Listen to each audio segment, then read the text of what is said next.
もう平壌へ行けってことよね。それで僕は平壌って知らなかったんだ。僕は怖いとかそういう意識はあんまりなかったね。ただもう瞬間に考えることはいかに乗客をねもう安全なので一人も傷つけないようにしたらどういうふうにしたら一番かっていうことを先に考えるわけだ。中の乗客は縛られているんではないかということであります。とにかく刃物で脅している、また北朝鮮に行かなければ爆破するというような脅しで福岡空港に到着しています。 기장이다.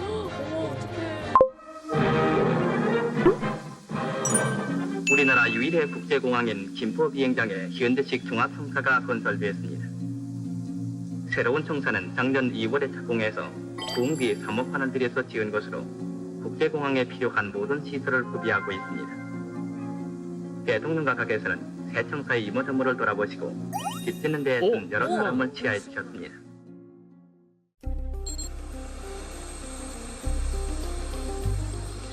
내가 태어나네. 나이 많으시네요.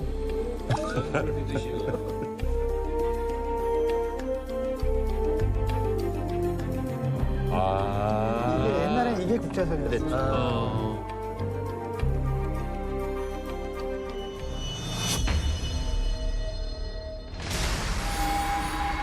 자, 김포공항 과연 어떤 일이 있었을까요? 아까 그거 말고? 1970년 3월입니다.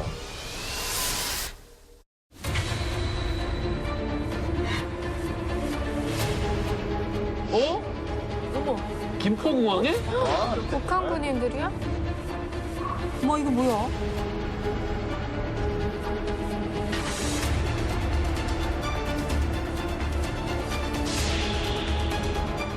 우리 군도 있어, 우리 군도.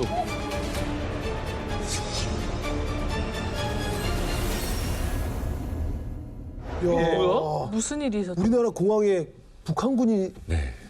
말도 자, 제가 설명을 드릴게요.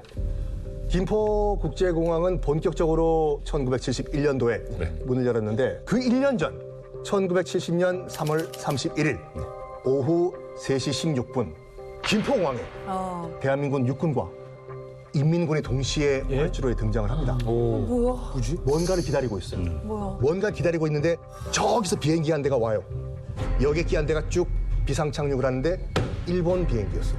일본 뭐야? 그리고 그 안에는 무려 138명의 승객까지 타고 아이고야. 있었습니다. 굉장히 중요한 사건입니다. 제 인생에서도. 제가 설마 타고 있었어? 설마 타고 있었어? 타고 있어요? 설마 진짜로? 혹시 운전하신 거 아니에요? 파일럿이잖아.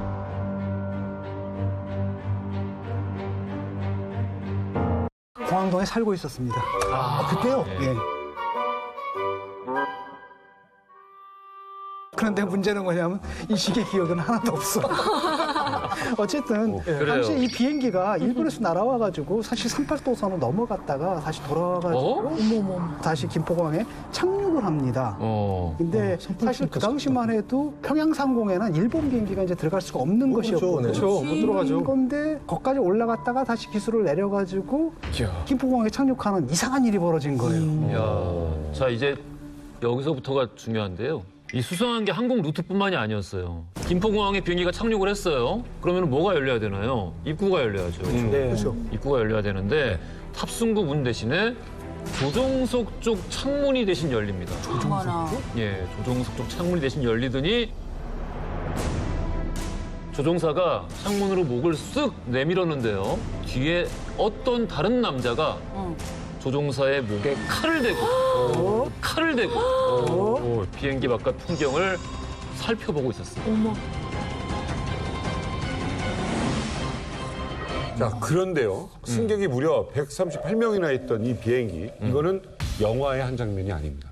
실제로 1970년 3월 31일에 일어난 요도호 납치 사건. 야, 아니 황당한 건 김포공항에 사실 우리나라 군인이 있어야 되는데 인민군이 있었단 말이죠. 그러니까 기분이 제가 자세히 설명을 드리겠습니다. 이제 비행기가 출발했던 시점으로 한번 돌아가 보겠습니다. 김포공항에 착륙하기 8시간 전 이 비행기는 일본 자판 에어라인, 일본항공 소속 보잉 727기고 이름을 지어줬어요. 닉네임을. 요도강이라고 여러분 오사카 가보신 분 알겠지만 오사카를 통과하는 강 이름이거든요. 큰 강. 큰 강이에요. 그래서 그 강 이름을 따가지고 요도호라는 닉네임을 가지고 있었던 727 자판 에어라인 여기에 끼었습니다. 국제선이 아니에요. 도쿄를 출발해가지고 후쿠오카로 가던 국내선이었는데 어떤 사람이 그 비행을 했냐.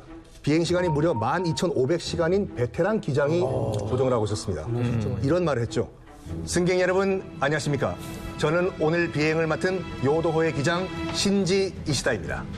우리 비행기는 1시간 40분 정도의 비행을 마치고 후쿠오카에 도착할 예정입니다. 보통은 이제 비행기가 딱 뜨고 어느 정도 순환고도에 딱 올라가게 되면 그때 기내 방송이 나오죠. 이륙한 지 한 10분쯤 지나고 비행기가 이제 후지산 근처를 딱 날고 있는데 이제 시트벨트를 풀어주세요. 이런 멘트가 나오거든요. 화장실 가도 된다. 네. 그런데 그 멘트가 나올 때쯤 갑자기 칵핀 문을 탁 치고 쳐들어온 남자들이 있었어요. 조종석에 6번도, 1번 카라고 그다음에 권총이 들려 있는 거죠. 아니 조종석 문을 열고. 예. 지금은 이제 차단이 됐죠. 예. 지금은 당시만 해도 그때는 사실은 없었거든요. 그게 가능했어. 바로 9.11 테러 이전만 하더라도 열 수 있었어요. 그래요. 그렇습니다. 이 사건은 1970년에 벌어진 일본의 최초의 공식적인 하이잭 사건입니다. 그때 당시 일본도를 들이대며 협박해 온 남성들을 뒤로 한 채 뭐라고 베테랑 기장이 방송했는지 실제 음성이 준비돼 있습니다. 상황에 대단하시다.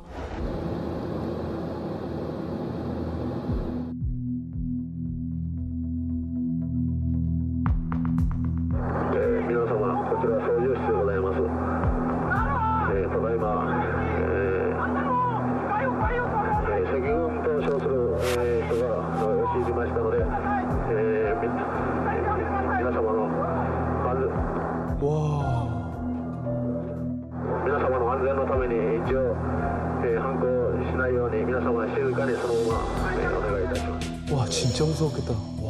침착하게 저 사람 진짜 대단하다. 아니 이 정체가 적군파라고 했는데 적군파는 무슨 파예요?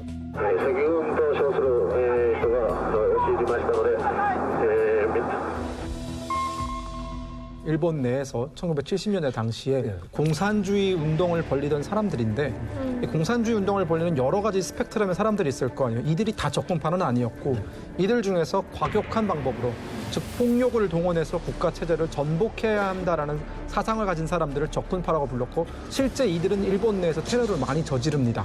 일본 아주도요? 네, 그리고 대학교에 들어가서 이 공산주의 사상을 접한 이후에 그 성격이 폭력적으로 바뀌어가지고 이런 행동에 나서게 된 것입니다. 제가 그 적군파의 백그라운드 역사에 대해서 잠깐 설명을 드리면 태평양 전쟁 이후에 이제 일본이 패망을 했지 않습니까? 그래서 이제 미국과 일본이 이제 미일 상호 방위 조약이라는 걸 체결을 해요.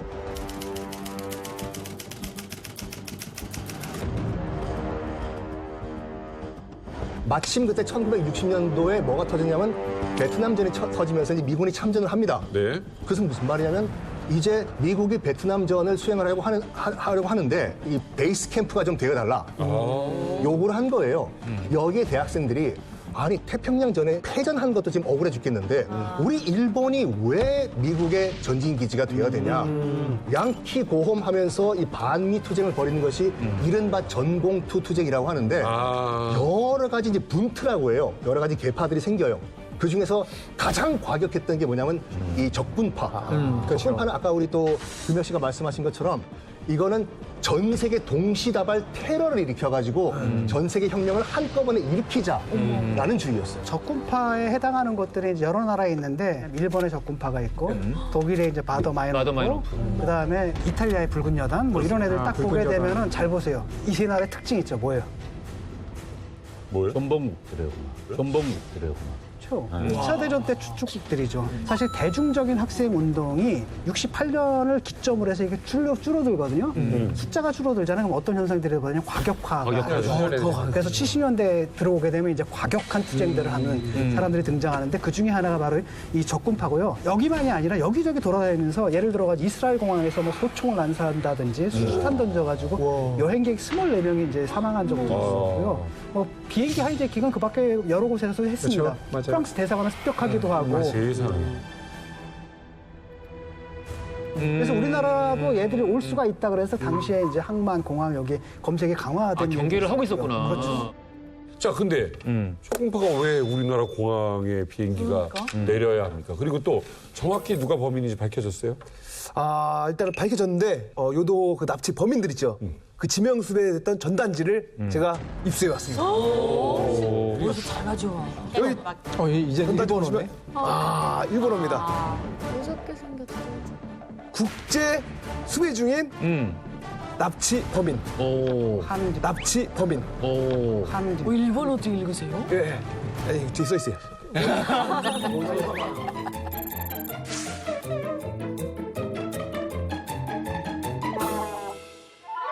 자, 이 인물들이 범인, 대학생은 안 보이는데. 납치범이라는 얘기예요. 네, 납치범 지금 지명수배 된 전단지입니다. 대학생은 안 보이는데요? 실제 이제 나왔던 저 사진은 저 88 올림픽 때 그 나온 사진입니다.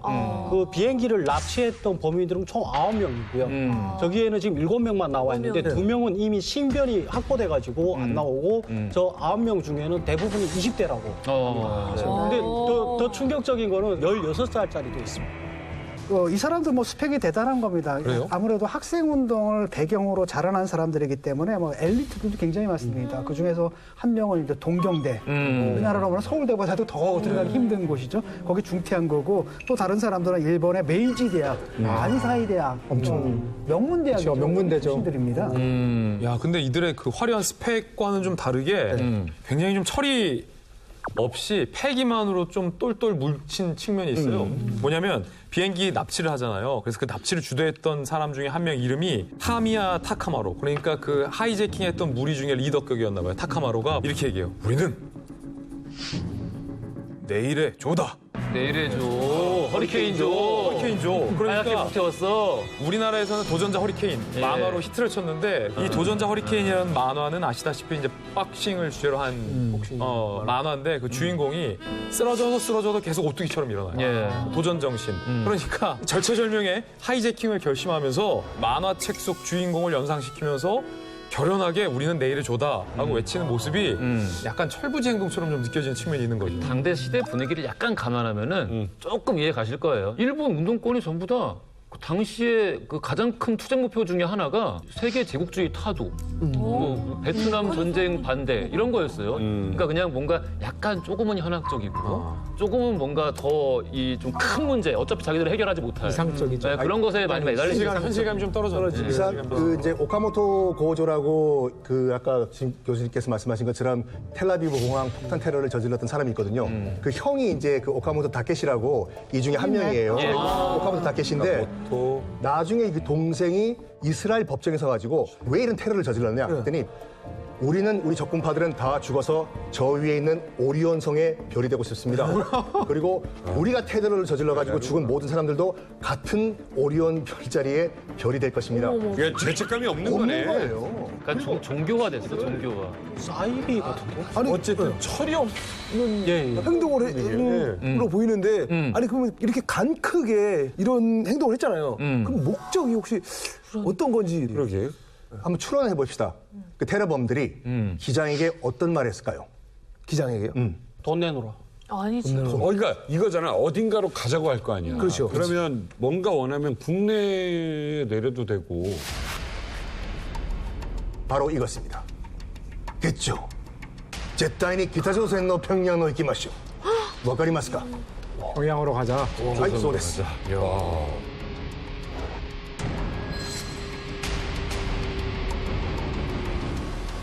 그러면 그 당시 적군파가 공산주의를 지향하고 있는 조직이었고 그 당시 소련이나 중국은 또 사회주의 진영의 두 양대 축이었지만 서로 뭐 갈등 관계를 일으키고 뭐 중소 분쟁하고 이러다 보니까 북한이라는 나라 가장 순수하게 공산주의를 실현하고 있는 그런 곳이 아닌가라는 생각이 들어서 아마 그쪽으로 가자고 했을 가능성이 제가 있습니다. 연합적군 최후의 기록이라는 책을 봤는데 그 책의 진술에 따르면은 북한을 지상낙원으로 봤다기보다는 북한을 기지화해서 전쟁 기지죠. 기지화해서 일본을 공산화시키겠다.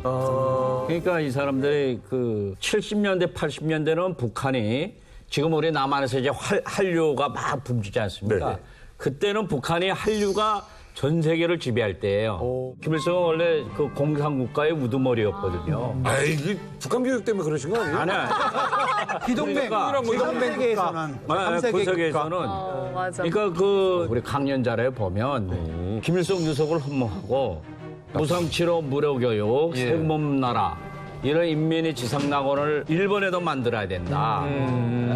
그런 이상을 실현하기 위해서 자기들이 왔다라고 교육 자료가 있다는 거죠? 그렇죠. 본인들이 와가지고 이제 강의를 하는 거죠. 그리고 이 사람들이 그 사흘의 범예술 축전 매 김일성 맞아. 생일 사흘의 때마다 거의 150개 나라 예술단들이 와가지고 축전을 하잖아요. 이렇게. 네. 그러니까 그때 당시에는 북한이 그 상당한 이제 영향력을 가지고 있었거든요. 그러니까 이 사람들이 그렇게 비행기를 납치해가지고 올 정도로 그런 북한이 이제 선망이 됐었고. 그래요. 김일성은 당시에 패션 아이콘이었어요. 진짜? 한류 같은 거였어요. 김일성. 진짜? 전 세계에다가 이제 돌아다니면서 지원도 많이 하고 그다음 여기저기 주최사상 연구소 세우고 그렇죠. 그리고 그 프랑스의 지식인들 우리가 이름만 들어도 알만한 막 장폴 사르트를 포함해가지고 많은 지식인들이 북한이 먼저 남한을 침공했다라는 걸 믿지 않았어요. 그 훌륭한 사람이 그럴 리가 없다고 생각했단 진짜. 그때만 하더라도 그랬어요. 지금 찬양 고무하는 겁니까? 아니요, 걔들이 그랬다. 자, 어쨌든 130여 명이 넘는 승객이 있단 말입니다. 자, 과연 기장은 기술을 평양으로 돌렸을까? 너무 큰일을 벌였다. 생각해보세요. 누군가가 바로 옆에서 칼로 내 목을 겨누고 있다. 아무리 베테랑 기장이라도 침착함을 유지할 수 있었을까 싶은데 그 순간적으로 이 기장이 기지를 발휘합니다. 이 비행기는 국내선이라 평양까지 갈 수 있는 연료가 부족합니다. 그렇지. 평양으로 갈 수 있는 지도도 없고 길도 모릅니다. 후쿠오카에 들렸다가 해야 됩니다. 근데 설득력 있다. 사실은 이 기장은 거짓말이었어요. 기름이 충분했어요. 갔다가 올 수 있는 기름이 충분했어요. 그렇기 때문에 어떻게든 후쿠오카에 내리기만 하면 일본 당국이 어떻게 처리할 수 있겠다라고 시간을 벌어준 거죠. 그래서 기장이 하이잭이 되고서 첫 소식을 무전으로 이렇게 알립니다. 굉장히 중요한 순간이요. 후쿠오카의 착륙 결정. 납치범들은 폭탄을 보유. 실패할 경우는 자폭한다고 말하고 있다. 후쿠오카에서 연료 보급 중에는 다른 것은 일제 다가오지 못하게 할 것. 보급 후에는 평양으로 향한다. 보급 후에는 평양으로 향한다. 그리고 가장 마지막에 한 말이 중요합니다. 지도와 나침판을 부탁한다.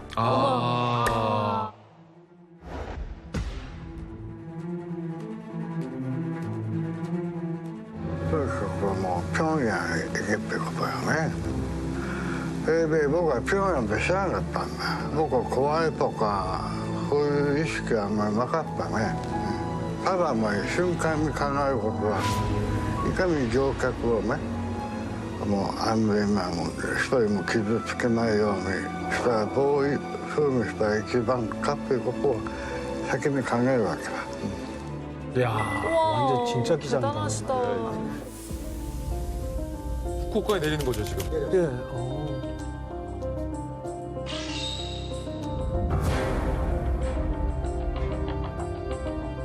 351便淀は5番スポットで給油中ということでございます。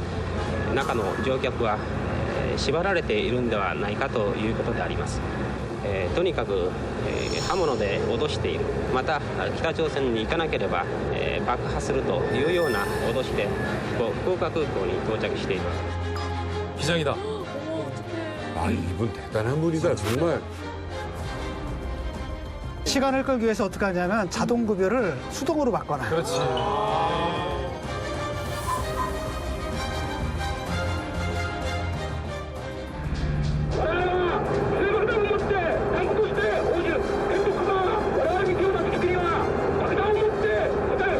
爆破するぞっていうのを脅かしに帰ってきたわけや。평양에経営関係ないかなとそれで腹決めたわけや。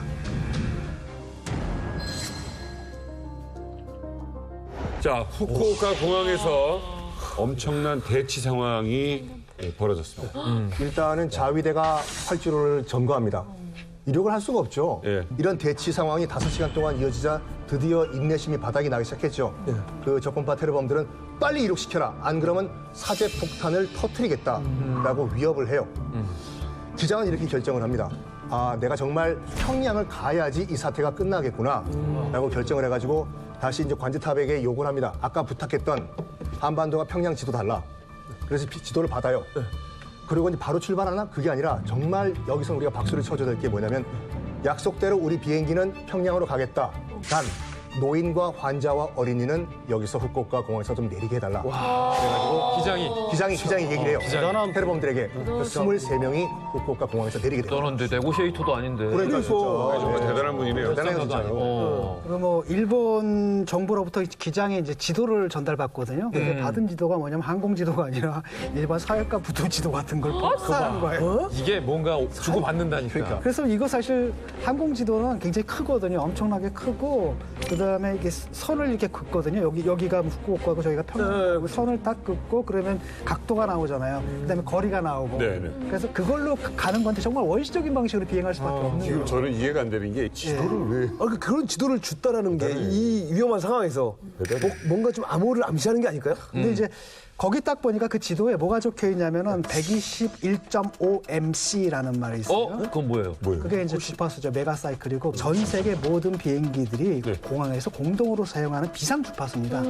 왜냐하면 날아가는데 공항에서 이 비행기의 위치, 거리 이런 걸 알려줘야지 어디 착륙을 하거나 그러잖아요. 그래서 그날 오후에 이제 1시 59분 기장에 이제 중학교 지도 그거 하고 그다음 비상 주파수 하나만 가지고 인질 106명을 태운 채 후쿠오카 공항에서 이륙을 합니다. 이 121.5 긴급 비상 주파수가 어떻게 활용되는지가 지금부터 이야기를 펼쳐줄게요. 잘 들어보세요. 실제로 굉장히 루트가 독특합니다. 후쿠오카에서 대한민국 내륙으로 옵니다. 그래서 포항, 그다음에 대전, 강원도 위를 지나서 DMZ를 건너가요. 내륙으로 건너가요. 그런데 38선을 건너서 바로 평양으로 가야 되는데 아까 받은 사해과 부도는 앞만 이렇게 봐도 어디가 공항이고 어디에 착륙해야 되는지가 사해과 부도에 나와 있나요? 아니, 안 나와 있잖아요. 원래 공항에 착륙하려부터 공항 차트가 따로 있어요. 그때 121.5mc로 이 기장이 교신을 시도합니다. 이렇게 해요. 어떤 공항이든 답답하니까 어떤 공항이든 응답 좀 해봐라. 여기는 일본 항공 8315 비상 주파수 121.5 메가사이클 잘 들리는가? 라고 묻게 되는데 이 다급한 교신에 응답한 쪽이 누구인 줄 알면 깜짝 놀라요. 121.5mc. 이 주파수는 우리나라 김포뿐만 아니라 평양, 전 세계 어느 공항에서도 다 이 접수가 됩니다. 이거를 누가 제일 먼저 듣고 응답을 했냐? 일본 기장이 들었던 대답은 이거였습니다. 일본 항공 8315, Japan Airlines 8315. 여기는 서울 관제소. 바로 김포공항에서 이것을 인터셉트한 거죠. 전 세계 수많은 그 공항 중에서도. 이게 사실 그 처음 교신이 당한 거는 세계 공통으로 사용하는 비상 주파수를 이용한 거 아닙니까? 그 다음에 이제 끝나면은 이렇게 다른 주파수를 알려줘요. 그래서 주파수를 134.1 메가사이클로 바꾸세요라고 하면서 이게 평양 주파수입니다라고 거짓말을 해요. 거짓말을 해요. 실제로 김포공항 주파수가 누가? 거짓말을 한 게 조종석의 납치범도 있을 가능성을 고려해서. 그렇죠. 당연히 듣고 있을 테니까. 영어를 알아볼 수가 있으니까 교신은 그래서 실제로는 평양을 알려주는 척하면서 우리 김포공항을 알려주는 거고 진짜 무슨 수가 있어도 일단 이 비행기를 평양으로 못 가게 김포공항에 내리게 하겠다는 게 목적이었는데 왜냐면 그때 비행기는 이미 이북에 있었거든. 다시 들어오게 해야 되는 거죠, 김포로. 아니 이 비상 주파수라고 해서 세계 공통이 쓰는 거잖아요. 그러면 사실 우리 대한민국뿐만 아니라 평양에서도 이 교신을 듣지 않았을까요? 그러니까. 북한에서도 당연히 평양에서 이걸 들은 거예요. 근데 이분이 대단한 게 이 버튼을 북한보다 먼저 누르신 거예요. 우리나라. 빨랐구나. 네, 우리나라 공항 김포에서 먼저 눌러버리다 보니까 평양에서 미처 누르지 못해서 우리랑 먼저 교신이 된 거죠. 요거는 안 지사님이 정말로 기지를 잘 발휘하고 나도 그런 것 같아. 한 것도 있지만 우리 사실은 정보당국이 이미 일본과의 긴급한 협조가 있었습니다. 여기까지 날라오는데 아무것도 안 하고 있을 리가 없지. 맞아. 자, 이제 아까 평양 그 주파수라고 속이면서 김포공항 주파수를 알려줬잖아요. 주파수는 바꿨어. 다시 이제 요도호와 교신을 하기 시작합니다. 구름, 활주로의 길이, 착륙할 수 있는 방향, 해발, 고도, 김포공항의 정보를 평양인 척 알려주기 시작합니다. 그런데 생각을 해보세요. 만에 하나 연기가 들통나거나 자칫 한마디 잘못만 말해서 적군파가 그 사실을 알아버린다면 항공기가 폭파될 수 있는 사건이죠. 그렇지. 근데 요도와의 통신이 순간 멈춘 거예요. 정적이 흐르는 거예요. 몇 초간. 그런데 요도에서 이런 말이 Thank you, sir. 됐네. 된 거야. 됐네. Thank you, sir. 된 거예요. 대박이다. 그런 게 가능하고. 김포공항 관제사가 적군파를 속여서 김포공항 쪽으로 비행기를 유도해내고 있는 상황이에요. 그런데 보세요. 다시 DMZ를 넘어와야 되잖아요. 근데 앞서서 북한도 이미 이걸 다 듣고 있어요. 그러면 북한의 입장에서는 이게 굴러 들어온 호박이잖아요. 그러니까 북한 입장에서는 또 이거를 남한으로 보내면 안 되는 거예요. 그러니까 북한에서 뭘 하냐면 고사포를 북한에서 엄청 발사했다고 그때. 근데 이건 격추하려는 목적이 아니라 항공기의 방향을 틀어서 남쪽으로 못 가게 하려고 이제 방해를 하는 거예요. 북한 입장에서. 그럼 비행기 안에서는 납치범들은 야, 남한이 쏜다. 남한이 쏜다. 남한이 쏜다고. 예.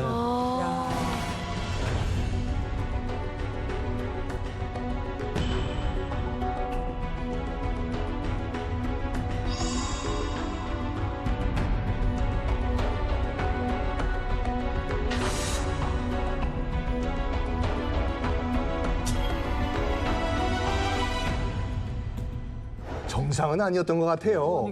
어쨌든 간에 일단 비행기는 38선을 넘어가지고 이제 북한 영공에 들어갔다가 다시 서해안으로 돌아와서 김포공항에 착륙을 하는데 진짜 작전은 지금부터 시작입니다. 뭔 일이 있어요? 지금부터 시작. 그러니까 하늘에서는 속였어요. 간제사님 뭐 센스로 해갖고 이렇게 속였는데 이제 땅에 내리게 되면 이게 진짜 평양이 돼야 되는 거잖아요. 그렇죠. 근데 여기는 지금 김포공항이에요. 대한민국인 거죠. 그러니까 군인들을 대한민국 국군을 인민국 군복으로 갈아입히는 거예요. 그러니까 엄청 바쁘게 갈아입혔을 것 같아요. 인민국이 아니었지. 갈아입히고 바쁘게 움직이게 된 거죠. 그리고 또 여자들한테 하얀 그 저고리다 까만 치마 저고리, 평양의 그런 상징 치마 저고리를 다 입히고 꽃다발을 흔들게 합니다. 그 다음에 프랑카트에다가 우리 평양 공항에 온 것을 열렬히 환영합니다. 박수 난 거야. 근데 모자라는 인원은 다 어디서 갖다 배치했을까요? 어디서 동원한 거예요, 그거? 김포 공항 주변에 있는 그 주민들. 대박이다. 치마 저고리 다 입히고 꽃다발을 입고 그렇게 다. 공항동 주민들입니다. 공항동 주민. 완전 위장을 해버려요. 위장.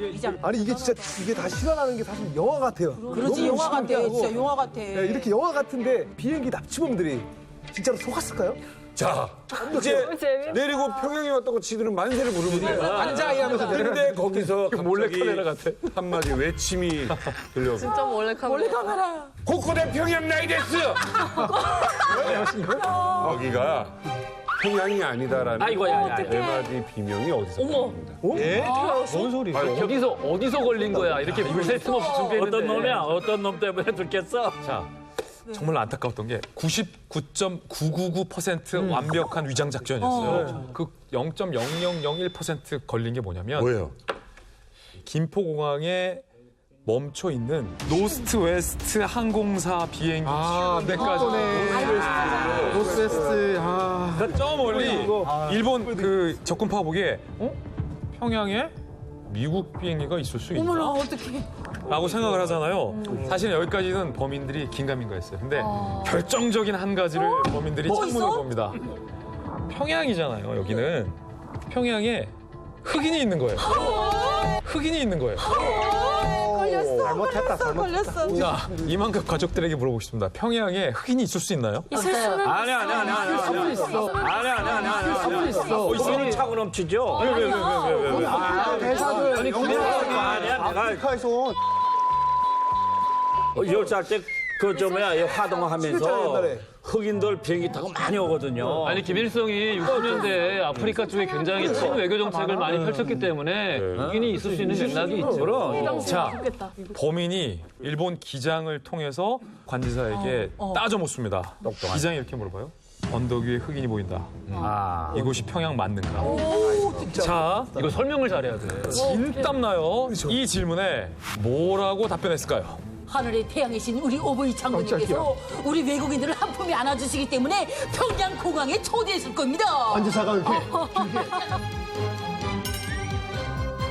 자, 관제사는 거기서 순간 당황합니다. 몰랐죠. 어떻게 대답하지? 하다가 결심을 하고 다시 요도호에 무전을 때립니다. 맞다. 저 흑인들은 러시아인들이다. 에이, 좀 그랬다. 이건 너무 믿었을까요? 믿나? 소련이에요. 야. 뭐 어떻게 보면은 러시아인들이 당시 그 소련 사람들이 북한에 있다라는 거는 그만큼 가능성이 있는 얘기이기 때문에 얘들 속을 수 있는 거지. 믿을만한 얘기이긴 해요, 사실. 네, 이 정도면 충분히 넘어갈 수 있어요. 그러니까 지금 시점에 시청자분들이 꼭 유념하고 넘어가셔야 되는 게 뭐냐면은 이 시점에 일본 젊은이들 지금 다 대학생들이거든요. 20살, 21살이에요. 대학생들은 한국이 어디 있는지 몰랐어요. 진짜요? 그 정도로 관심이 없었고 그냥 남한이 됐든 북한이 됐든 잘 모르고 설명을 이렇게 하면 넘어갈 수 있죠. 근데 이제 제가 들은 얘기인데 분신에서 읽은 얘기인데 납치범이 플라모델 광이었대요. 프라모델. 딱 보니까 근데 저거 공산권 기종이 아닌 거야. 그래서 뭔가 좀 이상하고 막 뭔가 좀 이상하니까 나오질 않는 겁니다. 탑승구를 열지 않는 거예요. 열어야 되는. 아직 열지 말아라. 그러니까 이제 김포공항 직원들이 갔겠죠. 그랬더니 이 사람들한테 묻는 거죠. 도코와 평양 데스까? 평양이요. 여기가 평양입니까? 여기서 이제 김포공항 직원들이 이렇게 거짓말을 답합니다. 하이, 평양 데스. 요코소. 네, 평양입니다. 여러분, 열렬히 환영합니다. 환영합니다. 그런데 테러범들이 또 바보가 아니잖아요. 그리고 또 질문 하나 딱 던집니다. 뭐라요? 이마北朝鮮では高原計画が進行中でしょ? 今年は何年目ですか?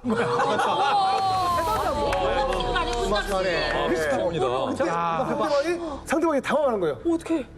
예? 아니 그게 몇 년이더라? なんか怪しい. 김일성の소조가持ってこい. 김일성 초상화요?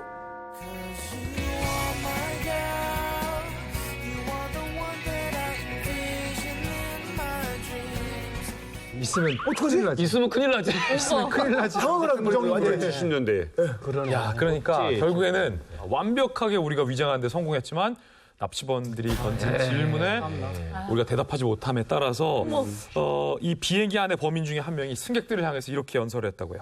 우리들은 속았다. 아마터면 일본 정부와 한국 정부의 덫에 빠질 뻔했다. 우리들은 이곳에 일주일, 한 달을 잡아둔다 하더라도 우리는 반드시 북으로 간다는 목적을 달성할 것이다. 작전 실패.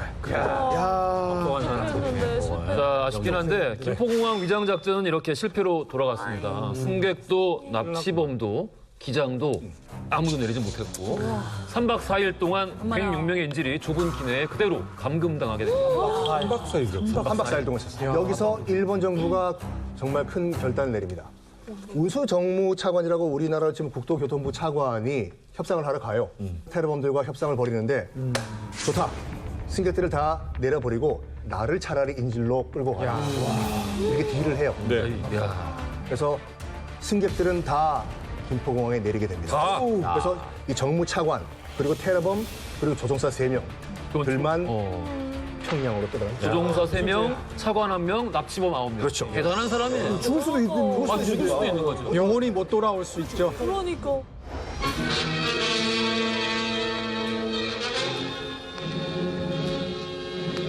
전행 공모할 붉은 무리들의 만행의 실증이 여기 있습니다.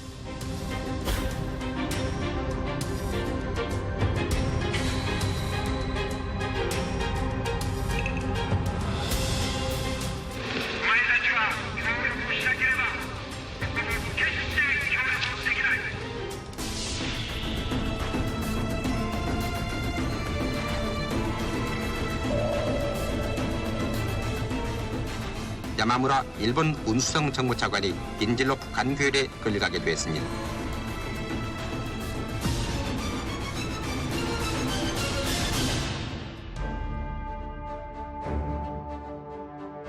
야, 얼마나 발걸음이 무거울까 지금. 뭐 가족도 있고 다 있을 텐데 아우.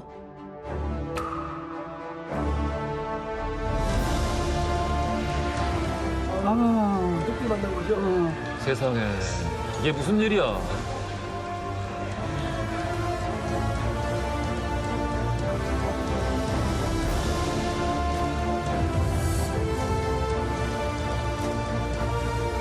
근데 이거 진짜 영화다. 야, 저 차관은 진짜 용감하네. 자, 그런데 이제 북한의 반응이 궁금합니다. 네. 이제 북한은 뭐야? 우리가 오라는 것도 아니었어요. 그죠? 어땠어요? 그러니까 북한에서는 뭐 자기들이 오는 거니까 이제 받아야죠 어쨌든. 그래가지고 여기서 이제 차관, 일본 조종사, 그다음에 일본들은 이제 항공기는 돌려보내고 그 9명은 이제 의거 입국자, 일본의 붉은 혁명 전사들로 이제 환영해서 이제 받아들인 거죠. 그런데 이 사건에 북한에 아주 호재가 오는 겁니다. 이게 지금. 호재. 북한하고 일본하고 어떤 경제 교류가 없었어요.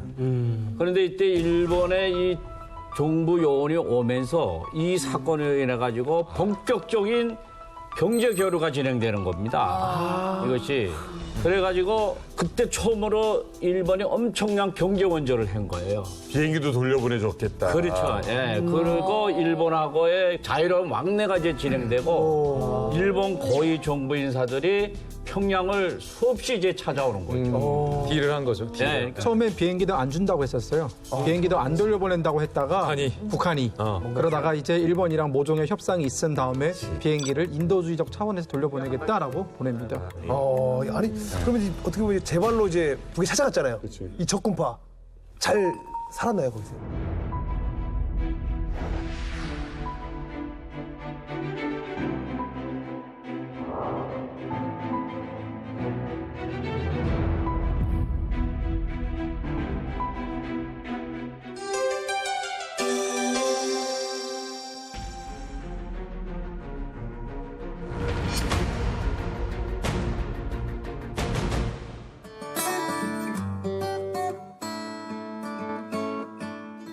뭐야? 홈쇼핑 하고 있네. 뭐 하는 거야 이거? キノコ料理なんですか？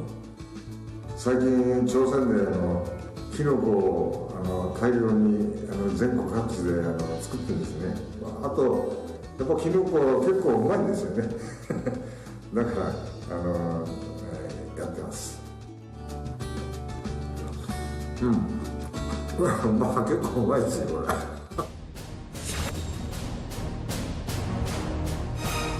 若林さんのおすすめ煮は何ですか？これです。テラミス。ちょっと食べてみます。 먹방하는 거예요? 금방 말하는 これは、エマジ喫茶店。日本語で言えば日の出喫茶店で売ってます。 私のおすすめはこれ朝鮮の選手です。私のおすすめというのは干渉魚、熱帯魚とか金魚とかそういうや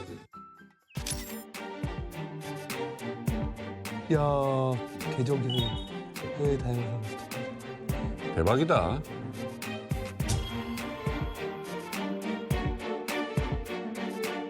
적군파랑 아무 상관없네요. 지금. 그러니까 정체성을 버렸네요.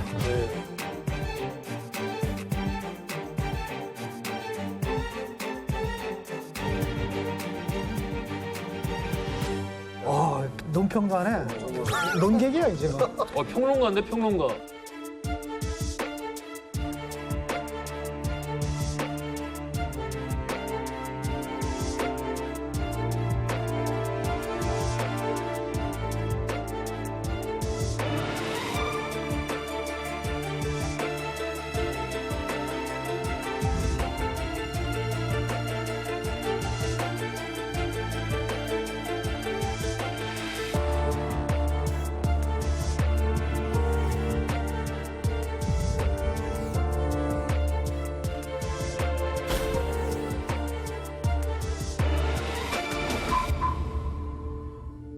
아니 보니까 지금 영상 속에 보니까 지금 북한 물건들 파는 거 아니에요? 이게 뭐 홈쇼핑 같기도 하고 아마도 그거 같아. 일본 관광객들 와서 이 맛집 가서 이것도 먹어보고 저 맛집 가서 저것도 먹어보고 이것도 사서 가라 이런 얘기. 그 해맞이 카페 나오잖아요. 그 해맞이 카페를 유튜브에 치시면은 유럽 관광객들이 북한에 가서 이제 거기 그 집을 갔던 영상들이 있어요. 핫플레이스고 안에 들어가 보면은 메뉴도 구성이 상당히 다양해요. 드립 커피부터 시작을 해가지고 여러 가지 북한에서는 기존에는 볼 수 없었던 뭐 카푸치노 뭐 뭐 카라멜 마키아토 이런 게 티라미수까지 티라미수 실제로 다 가보면 있습니다. 고급 카페죠. 북한에서. 그리고 저기 이 적금파들이 그 무역 회사와 이렇게 상점을 차리고 물건을 팝니다. 근데 그 물건이 뭐냐면 농산물하고 건어물 이런 것을 이들을 통해서 일본에 이제 공급하는 일을 하게 됩니다. 그러니까 결국은 이 사람들은 북한 당국에서 이게 이용을 해먹는 거지. 적금파 투사들이 기지를 진다고 했는데. 그래요. 자, 적군파가 SNS 활동을 지금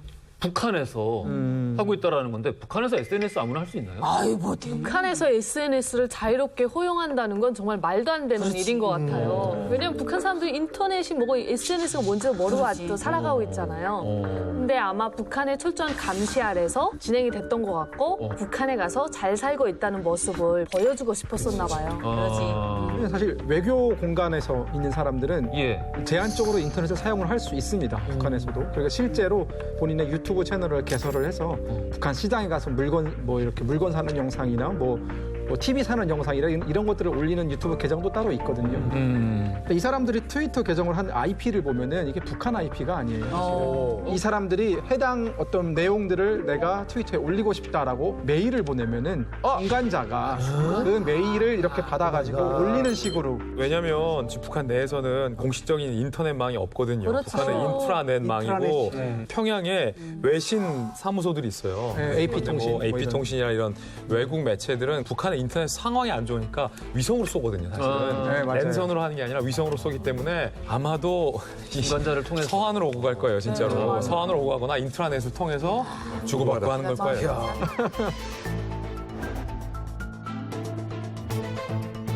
50년 전 지상낙원을 꿈꾸며 갔던 그들인데 그들이 정말 원했던 삶을 살고 있는 걸까요? 어떨까요? 그 납치범 9명 중 8명은 이미 북한에 그 납치됐던 일본인들하고 결혼을 했습니다. 특이한 거는 여기서 한 명은 범행 직전에 일본에서 사귀었던 여자를 초대해가지고 살았습니다. 네, 나중에. 그런데 이게 보게 되면 북한에서 살았던 게 그렇게 행복해 보이지는 않습니다. 이유가 2001년부터 아내와 그 자녀들을 일본으로 귀국 신청을 하게 됩니다. 그래서 2009년도까지 그게 거의 다 끝나고요. 지금 현재 남은 사람들은 납치범 4명하고 남아있는 아내 2명밖에 없습니다. 자, 아까 기억하시겠지만 비행기를 납치할 때 우리는 내일의 조다 라고 그렇게 패기 넘치게 떠났던 적군파들 북한에서 SNS뿐만 아니라 자기들 이야기를 싣고 있는 홈페이지를 운영하고 있는데요. 지금 그들의 심정은 어떨까요? 일단 적혀 있는 거 한번 보겠습니다. 네. 원래 망명을 목적으로 조선에 건너간 것은 아니다. 구체적으로는 북한에서 군사훈련을 받고 귀국한 후 1970년 가을에 예정돼 있던 안보 결전에서 일본 총리 관저를 점거하고 무장투쟁을 벌이려고 했다. 우리로서는 정치 망명할 뜻은 애초부터 없었으며 어디까지나 귀국해서 일본 땅에서 정치 활동을 할 것이란 것은 시종 일관 달라지지 않았다.